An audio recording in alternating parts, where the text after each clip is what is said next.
I recently watched The Boys Season 4 Episode 8, the finale of the season, so let's talk about it. And this episode is diabolical, as just a lot of things go down, as it had several plot twists, and just several moments that one would not expect.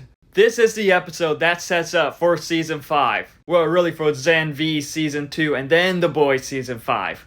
And just one way to describe this episode is that this is like the Infinity War for the Boys series. As we see arcs wrap up for the season, but as well as it is just setting up for a lot more. Like with this episode, there were just moments with Newman, Homelander, Butcher, Huey, Starlight. That was pretty good. Well, I will admit that I do feel like with the arc for Starlight this season went on longer than it needed to. As this season just needed more of her and Huey, I feel like.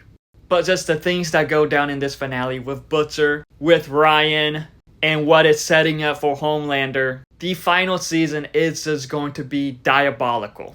Things are definitely going to go down next season, and this just perfectly sets up for that. And one thing that is disappointing is that it seems like we will have to wait till 2026 to get the final season. But with this episode, it does have pretty cool action, and there are just some parts that it is still a bit scary to see how it mirrors real-life politics at times. But with Season 4 as a whole, I think it did pretty good with character arcs, except for Starlight's, as I mentioned, hers could have been better. But there's that moment in Episode 6 where they kind of pushed it too much with their limits. But besides that, I do feel like that this was a pretty good season.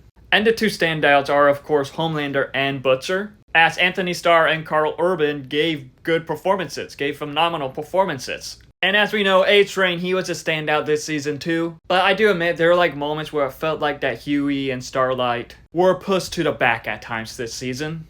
I do feel like it needed more moments of those two together. But this season so far, it did good setting up for Season 5 and tying in with the Gen V stuff. So I cannot wait to see what they do next with the Boys universe. As we're also getting the Boys Mexico soon too. And possibly even more spin-offs. But overall, this episode was pretty good. This was a pretty good shocking finale, as it has its diabolical moments. And the season in general was pretty good. Probably not the best compared to the others, but yet it was still good. Except for those moments in Episode 6. Never go to a tech night party. But what are your thoughts on the Season 4 finale, and what are your thoughts on Season 4 in general? Let me know in the comments below, and follow me for more.